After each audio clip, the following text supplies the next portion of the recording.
Shalom peuple de Dieu et bienvenue à cette belle émission Paroles révélées. Grande est ma joie de vous retrouver encore aujourd'hui en train de suivre cette belle émission. Chers internautes, nous vous saluons dans le nom de notre Seigneur Jésus-Christ. Aujourd'hui, nous sommes encore avec le pasteur, le docteur Arthur Ewango. Nous sommes là bel et bien pour parler d'un bel sujet qui est le conflit dans l'église. Tozomona Mikola lelo ndenge nini lingomba ya Nzambe ezobika vraiment kimia ezate parmi banana Nzambe, kimia ezate parmi basali Nzambe, conflit côté et pas et d'autres. Et alors lelo ensemble avec le docteur Arthur Samuel Akolobelabiso en long et en large, il va beaucoup nous expliquer pour comprendre qu'est-ce qu'il doit, qu'est-ce que le chrétien doit faire, qu'est-ce que le serviteur de Dieu bakoki kosala pour être conflit wana ezala stopper hémorragie oyo et continue na kati ngomba Nzambe ezala stopper. Là nous rappelons que l'église est située sur l'avenue Bantimba, juste na route Mokali, référence tapis rouge. Pasteur, nous vous accueillons. Merci beaucoup ma soeur, que Dieu vous bénisse. Dieu bénit aussi les enfants de Dieu, tout le peuple de Dieu dans le monde. Qu'il bénit les enfants de Dieu qui sont scotchés à Souka TV pour être édifiés. Que Dieu bénisse tout le monde qui va nous suivre pour que par leur écoute qu'ils reçoivent l'édification et la bénédiction de la part de l'Éternel. Donc, sujet est hyper important pour que Bananzambe bazoa certaines informations au sujet de l'Église, parce que le peuple de Dieu est ballotté par les vents. Autobengara le vent de toutes sortes de doctrines. Vous allez déchirer les enfants de Dieu, parce que na Katia Bananzambe, nous avons le fanatique des pasteurs.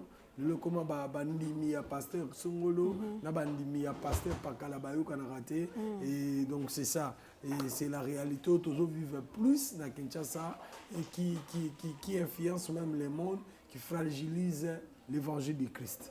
Voilà, avant to kota déjà na Mozindo, to lingatoye ba la définition de l'église c'est quoi? L'église est l'ensemble de ceux qui sont appelés hors d'eux. Hors du monde. L'ensemble de ceux qui sont appelés hors du monde. Cela veut dire tous ceux qui sont dans l'église, c'est le peuple que Dieu a appelé à part. Par une autre définition, nous pouvons dire l'église est l'ensemble de ceux qui sont appelés à être ou bien à vivre hors de la réalité du monde. La réalité du monde, cela ne veut pas dire que Dieu veut le faire quitter le monde. Non. Christ a dit, nous sommes dans le monde, mais nous ne sommes pas de ce monde. Cela veut dire, le fait que nous sommes dans le monde, nous ne sommes pas de ce monde, fait de nous l'église de Christ.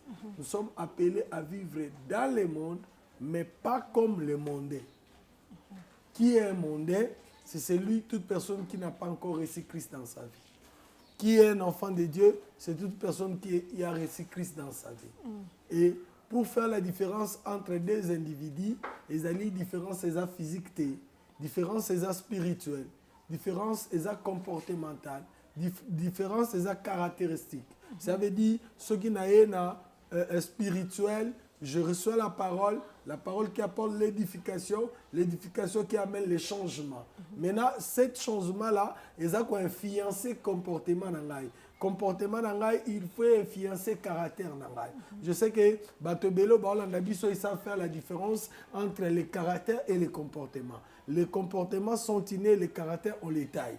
Le caractère, je peux le recevoir de mon voisin, mais le comportement, c'est l'habitude de quelqu'un qui est né avec. Donc c'est ça la différence entre les deux éléments. Maintenant, quand l'évangile arrive dans Katia vie à Moutou, il faut banana tailler comportement naturel. Comment est-ce que tu es né? Il y a des gens qui sont nés colériques, bamsou baza arrogant, bamsou baza orgueilleux, bamsou baza honteux, bamsou baza sur le plan comportemental. Mais Moutou Moussou Azaki bavarte, Azaki un homme silencieux, tranquille. Nebalobi Esaou était un homme tranquille et doux. Ça veut dire que dans le comportement inné à Esaou, il était un homme tranquille et doux. Il ne parlait pas, mais il était un chasseur. Tu comprends? Oui. Ça veut dire, quand on y a dans le domaine, ils ont même maintenant qu'un chrétien, tout enfant de Dieu, l'évangile change son comportement. Et maintenant, comme étant le peuple mis à part, nous avons le comportement que Christ est en train de nous donner. Christ a comme l'Église. L'Église qui est son épouse. Oyo ezali na obligation, na timing oyo toza, na ère oyo tozali, to se préparer pour recevoir l'époux. Or, na kati ya préparation wana, batu ebele, il y a église, babima la mission, il y a église, ok, na autre chose. Et quelle est la mission de l'église, pasteur? Oui, la première mission de l'église, c'est aller faire de toutes les nations mes disciples. C'est ça la mission de l'église. Oh, l'église n'est pas appelée à faire déjà les fanas. Les fanas de telle église, les fanas de telle église, non. L'église est appelée à faire les disciples. Je poserai à ceux qui se disent grands. Est-ce que les lots vraiment dans nos églises, vraiment mission, on les a accomplis? Mission ezali, mais a fragilisé. Hein? L'église est dans sa mission, mais a fragilisé. On peut savoir un élément, il y a fragilité, il y a l'église. Pourquoi l'église, sur le plan évangélique, est efficace comme on le faisait auparavant? Nous avons un groupe de prière. Vous comprenez? Nous avons fruit un groupe de prière. Nous avons bandi en 1986. En 1987, nous avons la bonne motive. Tu vois, au moment de la période où il n'y avait pas une église de réveil. Nous avons un pongabi. Nous avons un pongabi. Nous avons un pongabi. Nous avons un stade de martyrs. Nous avons un pongabi. Étant total à pongabi, tous les bateaux bazala na kisasa, baebi pongabi, quels sont les événements à pongabi? Donc, c'est à ce temps-là que le réveil a commencé à okota na kati ya ville de Kinshasa, kokota na kati ya Congo, qu'infiltrer mitema ya batu. Et les miracles de Christ, c'était les miracles authentiques. On ne forçait pas les miracles. On n'avait pas besoin de faire les mains qu'il y a. Parce que Jésus agissait. Vous comprenez? Maintenant, l'élo, sur la mission de l'église, comme tu as posé la question. La question, elle est bonne. Mais sur le plan évangélique, la question est fragilisée. Tout ça, quand il y a croisade d'évangélisation, quand vous venez ici, les gens viennent. Mais la plupart de ceux qui viennent, il y a trois choses. Ils viennent pour la prophétie, ils viennent pour le miracle, ils viennent parce qu'on les invite. Mais, auparavant, les gens venaient à Zolongwananda Kunaye, abina aucune église, les lefonamon à l'obo comme ça. Moussous, Mbamoussou Baoya a préparé, n'était pas la mission de la croisade, Tozalango, Tolobi qui est au Lexandze, maman comme côté. Batouba Kimia, au Babandai Koé, la Ranze, maman comme ça veut dire objectif des acquis, Ayapo Ayembaranze, maman comme ce qu'on peut passer de la taille, manze, maman comme le collaborateur, si Ayemance, maman comme Akimi prier. Tu vois comment est-ce que l'évangile est fragilisé. Batouba la penza yesute, Baoye la Makambo yesopesaka. Oh, Makambo yesopesaka, en réalité c'est pour tout le monde. Et ça pour na batu nyonso. Et mutu nyonso aza na droit na yango. Mais le problème est que mutu azobosa na keloko eza droit na ye, ye alinga zongo na ninga mabi. Et fragiliser mission église. Lelo tango akaleza ki ba pasteur ba olunga kisasa ba kisa évangélisation na ba village. Lelo po benga au grand pasteur. Élément liboso ezani. Eza biso batoto kenda ba village te. Hein? Oyebi mission nga ezali ministère en encore école rurale, école dans les milieux ruraux. Hein? Des renforcements des capacités à ba ministre. Nakuta pasteur azote ya Bible. Na ebité na ko expliquer ndenge nini. Azana na Bible moko eza na deux parties. Ancien Testament wa katandam, Nouveau Testament wa katandam. Et tu as katikati. Azana village wana. So kate azotoka. Azokosa bana nzambe. Makambo yazolobe. Comment mina on a kati Bible te? Mais azoteya. Lorsqu'on l'a formé pour être un pasteur, on l'a remis la Bible dans sa totalité. Il a dit gloire au Seigneur. Mais batiki mission wana. Bala besoto de France. tokende Belgique, tokende Chine, tokende Japon, tokende Dubaï. Vous voyez, pour tant on a outa kuna, trône de grâce va se sensibiliser, basangana ba paroisse otoza na bango, paroisse Kinkole, paroisse Njili, basali ba bisi, batie ba banderole. Soyez le bienvenu, le révérend docteur Samuel Arthur. Voilà ma kena na aéroport. Papa ye. Hein? C'est ça. Mais si on a où tanzela bandu na likola kamia. Na ya mama. Muta ozalate. So batie ba fiche. Pasteur venu de Kikwit. Na ya yoka. Mutute. Mais so yoka de Paris. Yoka batutu. Bon, yeah. Mais Jésus n'est pas un Parisien. Ouais. Il n'est pas un Américain. Jésus, c'est un céleste. Okay. Il n'est même pas un Israélien. Vous comprenez? Jésus, c'est un céleste. Ce que yo yeb sana ke ne Paris n'a pas une besoin. C'est pourquoi on a la okendete ya mindele ngai. Tango nzamba olobana kende, na okende koteya. Na okeva na France, t'es pas français l'Europe sangate. Nyoso eza en France uti na Congo. Ba yibi na Congo batongi Belgique. Ozoka lokola nalaka congolais penza ozoka na makila ya Congo évangile nazwa yango na ponga bi lokola bango bayela ngango na okezongisela bango et naebisa bango ke le Jésus qu'ils m'ont montré il est réel batika bazobotaka ba chambre bébé o ba obimisela biso. Moi je dis des choses na évangile na mona père nanga continuer comme ça les miracles authentiques. J'ai vu le père Sonny Kafuta faire les miracles authentiques. Oh lelo, bato ba lelo ba osela biso ba manque na biso manque na terre. Comprendre? Ande toi na besoin manque na terre. Na ministère nanga, j'ai vécu les miracles authentiques. En tout cas dans l'église tozo mona te place so mona ta ba campagne d'évangélisation et comment mukeya et comment campagne de célébration, campagne d'évangélisation eza mukie et ba pasteur wa makando pasteur ozolo bake eza pas so mona ye akeko évangéliser na fond kuna. Oh les âmes sont perdues kuna mais mutako kenda zate mais tozo ka ba kombo minene ba apôtre on ne sait pas la mission de l'apôtre c'est quoi? Là tozo une école de ministère, l'apôtre n'a pas une autre mission si ce n'est d'édifier l'église. Le problème déjà aujourd'hui, il confond les rôles de chaque ministère. Vous comprenez? Le ministre et son rôle. Il y a différence. Il y a apostolat, il y a doctorat, il y a prophète, il y a pasteur, il y a évangéliste. Parce que quelqu'un peut arriver quelque part à Fongoli l'église, tant il était parti évangéliste, directement il devient un apôtre. Qu'est-ce qui s'est passé? Oh non, on a fondé l'église. Qui t'a dit qu'un pasteur ne peut pas ouvrir l'église? Si on fonde l'église, il faut qu'on m'en apporte. Non. Tout le ministère a toutes les capacités ministérielles. Tous les apôtres Paul Tobenga, l'homme a 5 ministères. Oui, à exprimer, mais il reste un apôtre. Vous comprenez? Il n'a pas changé son ministère. L'apostolat, ce n'est pas ce que les gens disent là. Ils sont dans la confusion. Ils sont dans la confusion des rôles de chaque ministère. Voilà, pasteur, aujourd'hui nous remarquons que dans les églises, il y a une grande division. Vraiment, l'église est à unité, même les serviteurs de Dieu, ils ne sont pas unis. Et pourquoi cette grande division dans l'église?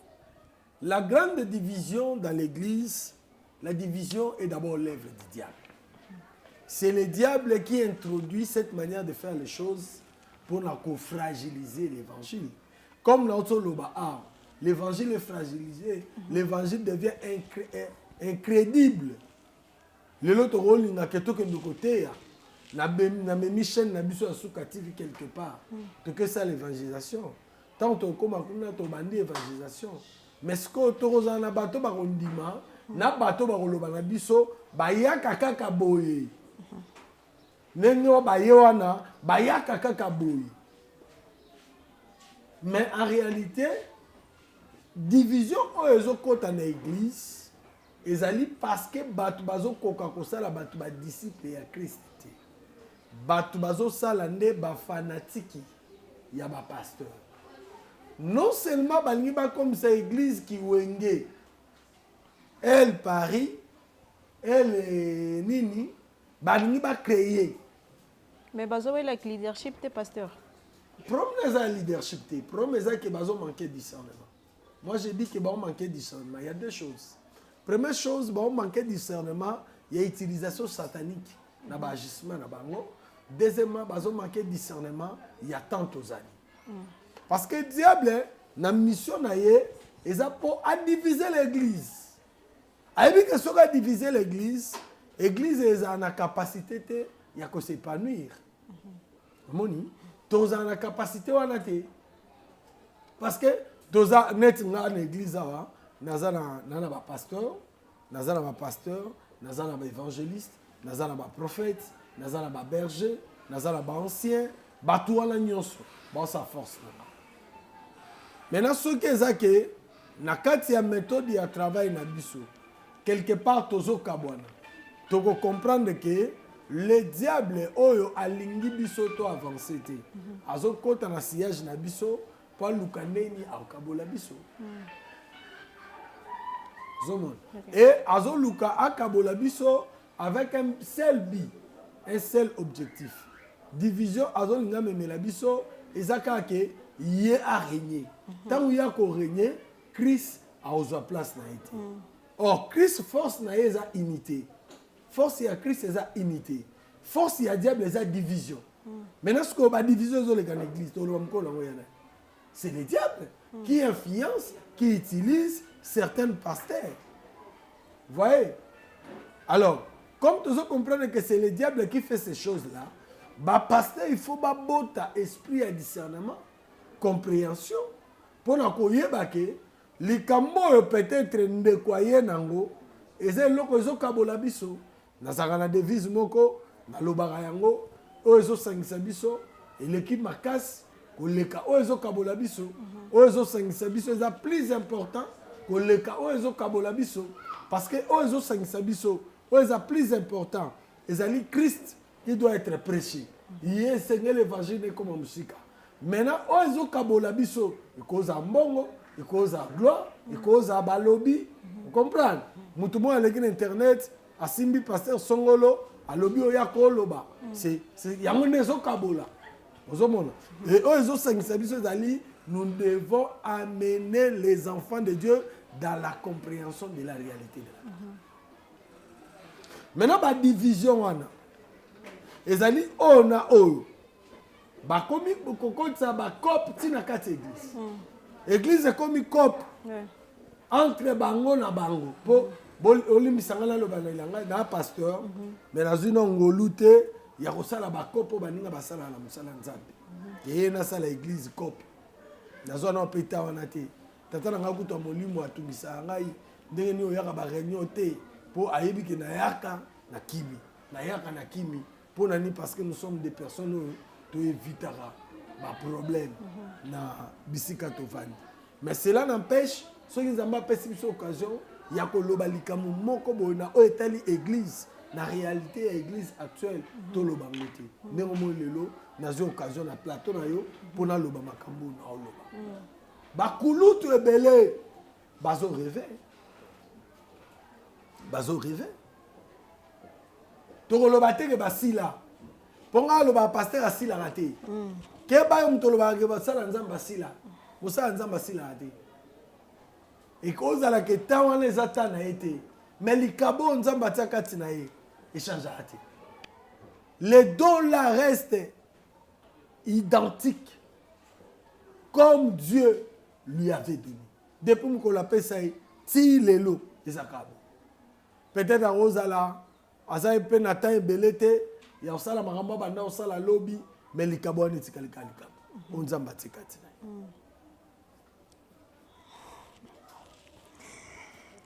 Et voilà, là nous rappelons que nous sommes avec le pasteur Arthur Samuel Ewango qui est responsable des églises évangéliques Trône de Grâce et qui est sur Bantimba, route Mokali, précisément la référence est tapis rouge. Pasteur, je reviens à vous. Comment est-ce que l'église est devenue un bien d'un individu? Pourquoi? L'église ne peut pas être un bien d'une personne. L'église, c'est un bien commun. Dès la fondation de l'église, l'église ne peut jamais être un bien privé des noms.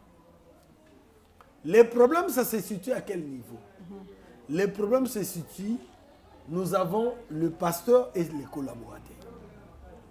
Si le pasteur a des bons collaborateurs qui ont le souci de la vie de leur père spirituel, de leur leader, c'est alors que le pasteur pourra, du moins, vivre en commun accord avec les enfants que Dieu lui a donnés spirituellement.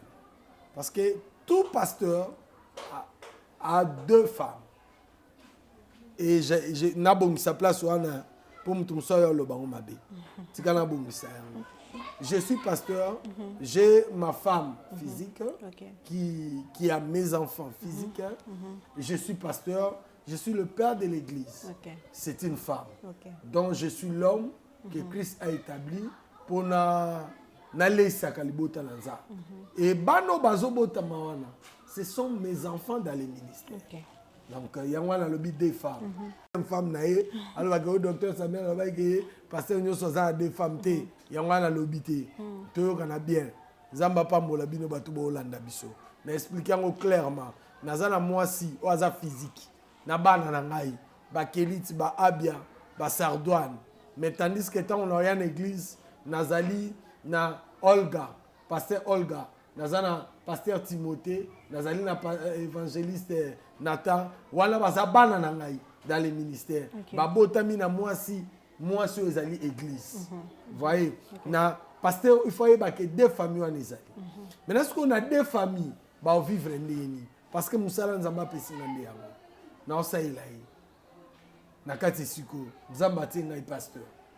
Apesi nga ba collaborateur. Tozali na ba pasteur o bazali caractéristiquement bazali caractère dur. En cas de caractère dur na bango bazali na esprit à égocentrisme. Cela veut dire il a le souci de lui-même, il n'a pas le souci des autres. Bazali. Tozali na ba pasteur o bazali na souci ya ba collaborateur, mais bazokuta na ba mauvais collaborateur. Na betali solo muke na ebite so na lobango exact bandeko ba yebi avec exactitude ba limbisanga so na lobango ndenge bango ba yebi lengo na yoka na église moko a ba collaborateur ba teli père spirituel na bango poison. Papa komi ko kindi ko sala soigner na poto so na tangi kombo ya pasteur azo diriger sikoyo oyebi te na lisolo comprendre papa zo kende se faire soigner na poto pas bana batangaka bana bakindaka bazamba droit au église epesaka bango epesaka bango parce que musala wana papa ne muta salia bana bazo mériter moni difficulté ya ba pasteur lelo ti okomi ba pasteur bakomi église so na ate mwasi na ngai so mwasi na ate mwana na ngai euti wapi euti parce que ba pasteur ebele bakutani na ba collaborateur soucié ya vie na bango. Mais pasteur biso tozomona c'est comme si que non bangonde baza mabe parce que komona tokuta na pena ba mususu mona zoloba en tout cas mutona façon na banda kina ye ate yenda akoka ko sala ngabo ete wana serviteur ndazo se plaindre papa nangana vraiment to bandina ye banda na c'est un petit rien et tout mais Ramonika fungwami atenga pembeni. Les gens se plaignent juste, le serviteur se plaigne face à leurs dirigeants. Les dirigeants de Bazama B. So Monique, église et fungwa mais comme na ba fidèle belé bon et belé ba oya bandaki na bangwana atie bango pembeni. Bon, naïm te ma pasteur musote moi je parle de moi hein. Je parle de moi. Naza la réalité église. Naza la peut collaborer quelque part. Na viva peu punition. Mais papa la ngatanga pembeni. Hein? Azoba mbongo. Hein? Ngatanga pembeni. Ça veut dire les problèmes est abou. Tout ça la part des choses. Mon temps totalika wana botalika mupanzi moko ya ba leader, mabe ya ba leader. mais nombre de fois ba leader ba sunga ba collaborateur na bango ba collaborateur ba leka na télévision ba web sabino non nombre de fois ba collaborateur ba piller ba père ba leader na bango bandi ba leader ba collaborateur ba leka na télévision ba ko web sabino eza na moko ba ndai ko leka azo finga père spirituel na amemi batu ake na bango azofinga na télévision batu tout ba otala afinga père spirituel na ye nana ndima ki azaki mo mabe ndima gite ha parce que po balobi ke ba père ne bazali ko fragiliser to ko condamner ban ko nyokola ban. Pasteur, prenons un peu le cas d'un pasteur le Kwandongo Zawana aux eu problème à santé on s'est déplacé au quai Mboka Bapaya. Parce que les abloko tozo mona o beta lisola François wana beti lisola François o komi na Mboka Bapaya ozo teya et tomoni que il n'y a pas un remplaçant dans l'église azo teya te depuis au salisi c'est combien de temps à l'étranger mais ozo teya au travers. Est-ce que c'est ça l'église de Dieu? Parce que ceux qui l'élo, pasteur o azana simanaye wana alongo église. Balbake pasteur wana azama be ou bien comment? C'est ça le conflit commence par là. Bon, tout le baboué. Nayebi vision unité au François azo memela musala naye. Vous comprenez hein? Mais là on le bas par rapport à réalité à l'église. Parce que tant on remarque na ben François parce que na niveau na la conversion na banga komenga batu ba père hein mais so lobi na ngai soni père comprendre coutuno wala père na peso âge na la conversion hein na bongo le moteur en 1987 tant la conversion na la repentance té na église té tant 87 na manu salaza dans l'évangélisation, on a une intercession. Quand on a 87. Ça veut dire que nous avons notre père. Peut-être pas renommé. Nous avons une vision de l'église. Et pourquoi abandonner qu'on dirige la plupart des cultes les cultes dimanche par vidéoconférence. Dans la semaine, les serviteurs sont côté. Pourquoi maintenant diriger l'église à distance, ça je ne sais pas. Mais il que peut-être il y a une fatigue à Kango, tant que Zala quitté, il y a un problème. Sagesse ou un essai que non, c'est la quête pour battre l'église. Mais pourquoi pas arranger le conflit? Non, il y a place aux gens. Chaque église est une structure. Na monde ya kokambela. Yé azana église communautaire.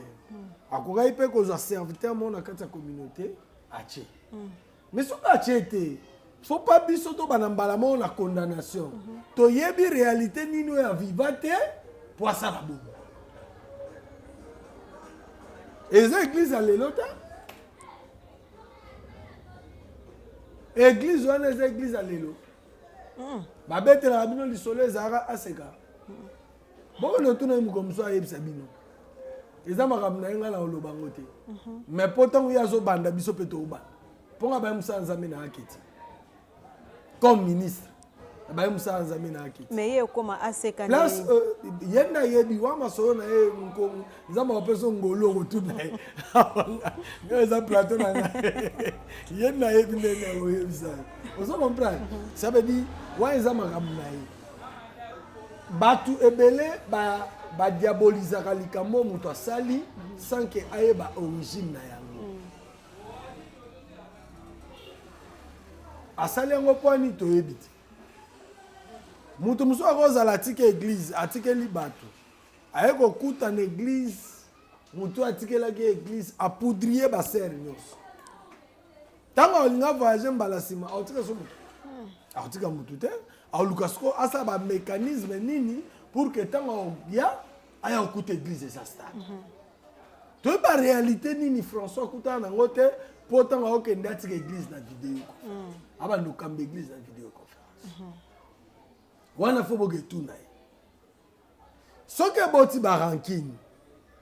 na bato bamoni yango mabe faut batu na nzambe parce que toi ba na nzambe moi nayokaka mabe tango église eza na problème pasteur wa aleki na télévision abandi kofinga moninga na ye kodimine ye nakoloba ndoke na communiqué na bango balekisaki na télévision soki na banini batikaki kobenga ndeko na bango te ndeko yaka awa ezalaki babengi ye te mbango baleki mbamo baconclure bapesi communiqué est-ce que eza en sens normalement wana aza kosadresse na bino bolimbisanga so na oloba mabe to na oloba malamu normalement procédure ya kosala eza bo faki babenga ye ndenge aye autaki aza malade faki babenga ye bavandi na ye ata yekende kotala ye aza moto auti kobela ti donc so mwana azobela yo lokola oza tata okoyoka etala ete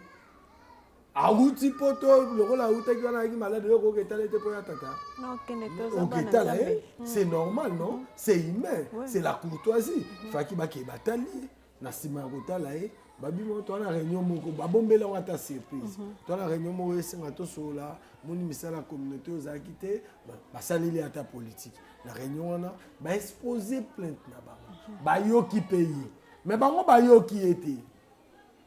Et c'est pas aussi quelque chose à exposer dans les nets. Ce n'est pas aussi quelque... Merci. Que Dieu te bénisse. Ce n'est pas aussi quelque chose à exposer dans les nets. Na posé une question moko.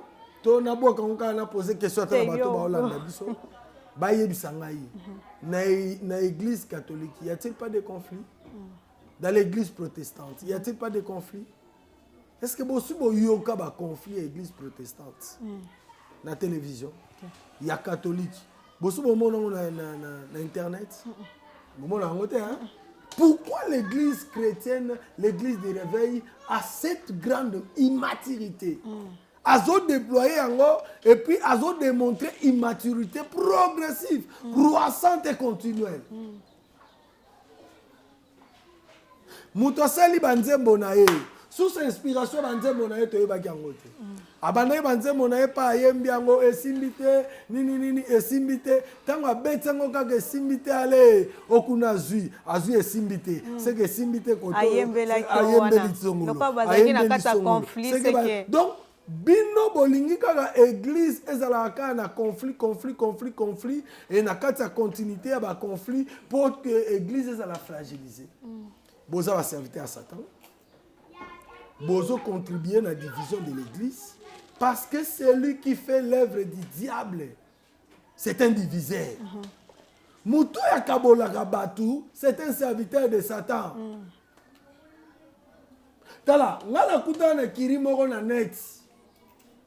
Na kutana kiri. Protocole ngana za ate, akwa ozala témoin. Mais papa na biso ya régie, le génie Kenny. Hein? Ayebi protocole. Pour jouer musuto sa émission bayaka dimanche à mon oreille. To kenana yi. Na kuta plateau ya ba pasteur, ba vandi, bazo sala projet ndenge nini bakoki kokende kokuta na pasteur mususu. Ndeni ba papa bako pupola pasteur mususu. Lelo na oleka na net na ko papa pasteur tel. Donc hier faut ozola ko betela ta moi 10 émissions. O betele 10 émissions. Hier ça c'est quelle mission? Je suis en train de restaurer l'église. C'est gloire à Dieu parce que jusqu'à présent, à répondre à quelqu'un. Pour venir il y a un pasteur toponi, monde il y a internet pour toper ça la solution. Pour venir, c'est très dangereux.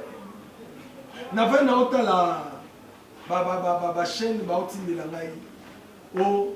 Bana Hollande baoye l'héritage. Etali église na nini? Les héritages à famille na wango. Ce baoye le yango. Bango yo kana. Yo asi so baoye le yango yo lobi na télévision.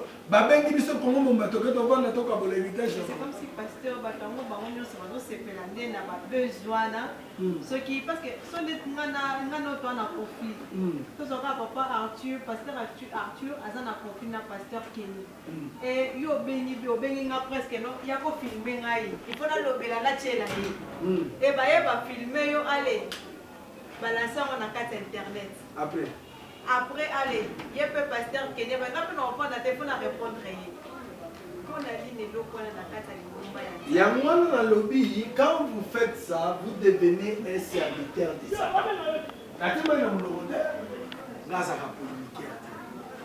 J'aime prêcher Jésus. Jésus n'est pas compliqué, Jésus est simple à être prêché. Alors, il y a des choses où le lot, tout comme on a landa, ndenge le lot va ça va besoin.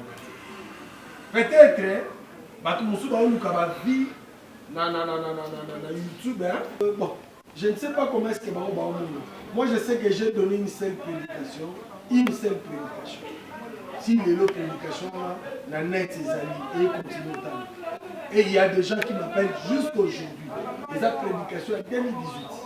Si les lots, tu as bien le message en 2018. Vous comprenez? Nous avons besoin de la polémique pour notre. Ce qui peut-être bino pe batanet ne mutu na bosala ba polémique wana et bozo poma ba pasteur bazo comme un problème bazo comme un problème entre bango mususa kimaka bisasa akomi ko batama po tanga lobeli muninga mabeba toke na justice opesa nga be preuve ya makambo yo lubiwa bakomi ko lukela masunda akima ata saina. Et maintenant, que faire face à ces conflits? Il n'y a rien à faire. La première des choses, c'est de prier pour les serviteurs. La Bible dit il y a beaucoup d'appelés pédélis. Ça veut dire beaucoup d'appelés pédélis symbolise aussi beaucoup de choses.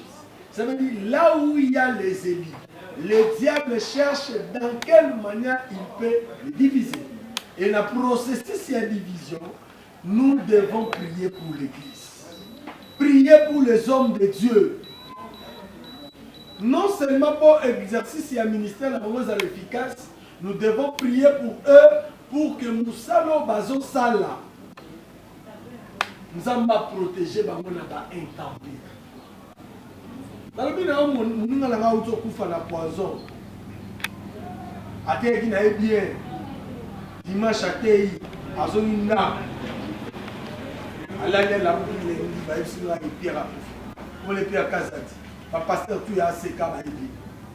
À une église à Sokatika, au côté comptable j'ai avec Katef. Assez comme Isaac. C'est mon ami. Je le connais depuis Tika. Donc, ils ont makambo ils ont les église ça fait plaisir.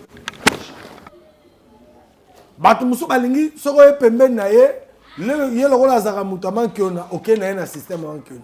Soko telemeli amoni omona mabe. Yaza mukonza ba jeep. Limbisa nga ya pasteur. Limbisa nga na mosanda ba misa tuté. Aza mukonza ba jeep. Soko ye pembeni na ye appuyer pona ba jeep. Vous comprenez le langage na nga? Comprenez le langage na nga pour bana nzambo ba olanda biso bango pe ba comprendre.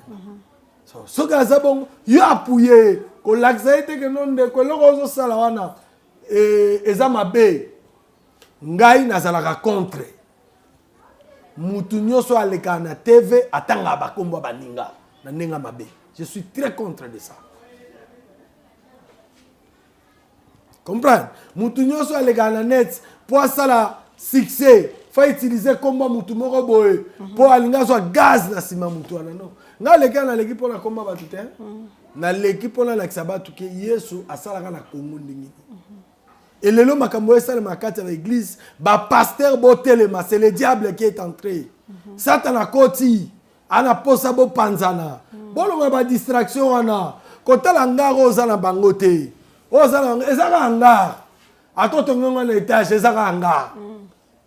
Tamso tondisi batu libanda mais la liste bato bakota lola tamso bazate. Oh, tu as besoin de libanda te, tu as besoin de liste ya lola. Et ça la moulaï que liste bandimi dans l'église. So ça bandimi belé et que bandimi wana na liste ya bato alola ata koma mutu moko eza te osala oti mieux vaut oluka na liste ya bato oyo ozosangisa bango église ezala rassemblement populaire te. Et c'est pourquoi na telemelaka mutu nyonso oyo musala na ezali alekaka na internet atanga akomba batu asalaka ba polémique na komba batu na sima koma ko rançonner batu mbongo. Tulobelaki ma pratique semaine passée hein. Ba musu bazana musala bango akolekaka kombo na yo abandi ko pupoli obengi otuno lingini ote na lingi bon pona vana kimi apesa moi tonne $1000 opesi azumu no wasaini akangi bato ba okanisa vandi kimia po makamongo sili non ba corrompre ye donc na yo muto ba corrompre yo ozamona nzambe oza pratica d'enfer okeli felo avec cette pratique là l'église doit s'élever pour to silisa ba conflit yo l'église doit s'élever les pasteurs doivent s'élever il faut yeba ngai na ndeko na nga to yo kana te poani eloni ezokabola biso ce que eloko wana eza important eza na facilité ya kosilisa yango benga ndeko na yo bovanda bosolola boluka ndeni bokosilisa ekotika pe makambo babeza ya ba net kobimisaka balobaka ba français be babi le linge sale se lave en famille. Oui. Donc un problème eza ba vandi en famille ba régler ngo et c'est fini. Mais face au conflit, comment est-ce que le chrétien doit se comporter? Face au conflit, les enfants de Dieu ne doivent pas être des fanatiques. Les enfants de Dieu doivent avoir l'esprit de discernement, de savoir là où Dieu les amène. Beaucoup des enfants de Dieu aujourd'hui, surtout ceux qui sont en Europe, ils ne savent pas là où Dieu les amène. Il suffit que le pasteur wana sala ba délivrance makasi apesi. Pasteur wana asala so indeni a se confier na ye. Bon, c'est pas un problème que se confier dans un pasteur à un autre, c'est pas un problème, mais ce qui est un problème ezali où est-ce que Dieu t'amène? Nzambe azomemayo wapi. Amener les enfants de Dieu vers une vie de gloire, hériter le royaume des cieux, organiser l'église d'aujourd'hui, préparer les gens pour l'enlèvement. C'est ça l'objectif de l'église qu'il y a. Maintenant, l'église ne peut pas quitter sa mission. L'église doit garder sa mission. La mission de l'église, c'est d'apporter les gens vers le royaume des cieux. Préparer l'épouse du Seigneur. Makamunyo so to salelo biso ba pasteur to komi ko sala to zana makomi sa to yobundisa biso to komi na titrologie batu balingi ba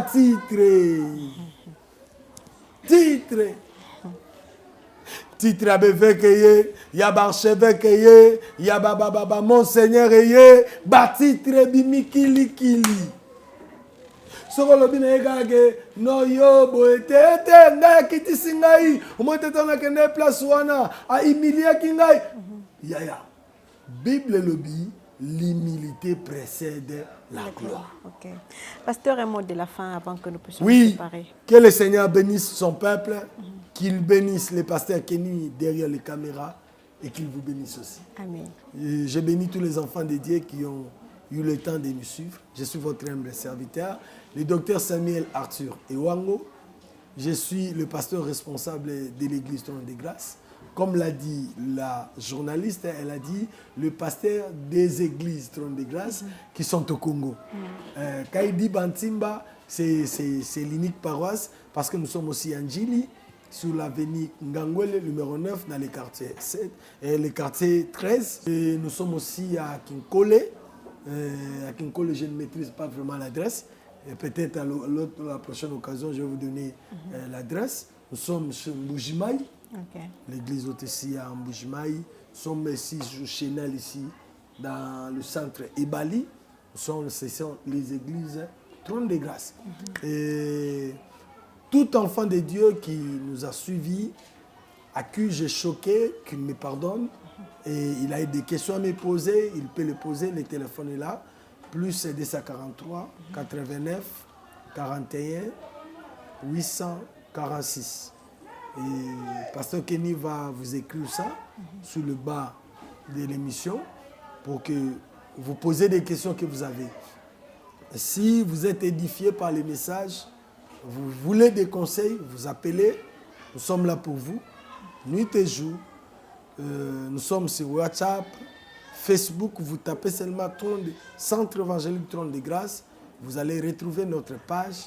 Vous aurez nos informations. Et actuellement, là, nous sommes en pleine croisade. Le pasteur Kenny est venu nous soutenir dans cette croisade. Aujourd'hui, c'est le jeudi. Le mercredi, c'est notre 4e séance. Donc, nous avons une croisade qui dure de 7 jours. Pourquoi 7 jours? Qui connaît la cause. Mais nous sommes aussi en plein 3 mois de prière. Donc, avant que nous finissions le programme des 3 mois de prière, nous allons passer pour faire une émission spéciale à ça. Parce qu'on va finir le 3 mois de prière vers la fin du mois de septembre. On devait finir le 25 septembre. Il y a la rentrée pour que les enfants de Dieu se préparent et que les parents fassent la rentrée scolaire de leurs enfants et qu'ils prennent aussi la charge aussi d'acheter les décors de la clôture. Donc c'est un peu ça. C'est votre humble serviteur, j'ai encore repris le nom, Dr Samuel Iwango, de l'église Trône de Grâce. Je ne dirai pas les représentants, les gars. J'ai le collaborateur, je salue ma femme bien-aimée que j'aime bien, que je porte dans le cœur. Je ne les porte pas dans les doigts parce que quand vous portez une femme dans les doigts, un jour vous pouvez la lever. Je le porte dans le cœur, chérie Olga Tembi. C'est aussi une servante. Je salue aussi tous les collaborateurs qui sont avec nous. Je salue le pasteur Jérémy. Tous ceux qui sont aux États-Unis. Je salue Maman Cathy Alongo. C'est l'une de mes partenaires qui soutiennent le ministère Trône de Grâce. Je salue le pasteur Betuel à Canada et avec sa femme qui est aussi ma sœur, Maman Menina, Imani, avec tout le monde, que la grâce et la faveur de Dieu soient avec vous. Vous devez savoir que la mission est grande et il y a peu d'ouvriers. Que le Seigneur vous bénisse. Que le Seigneur vous bénisse. Merci, chers internautes, et merci, peuple de Dieu. Et là, vous venez de suivre le docteur Samuel Arthur Iwango, qui est responsable des églises Trône de Grâce de Kinshasa. Merci, chers abonnés. Merci à toi, évangéliste Nathan, que Dieu te bénisse parce que tu as suivi cette belle émission. À tous les fidèles de l'église Trône de Grâce, nous vous aimons énormément. Que le Seigneur vous bénisse. Derrière la caméra, nous avons eu la grâce, le privilège avec cet homme de Dieu qui est l'apôtre Kenny Lenvo. Que Dieu te bénisse avec ces belles images que tu nous accordes toujours. Et là, nous disons déjà bonjour à Winner, toute la famille Camb. Nous vous aimons énormément. Et l'église Mairie, qui est notre église, là, nous n'avons pas oublié l'apôtre Kelly. Merci à tout le monde, chers internautes. N'oubliez pas de vous abonner massivement à cette belle chaîne Souka TV. Aimez et partagez la vidéo. Que Dieu vous bénisse. À la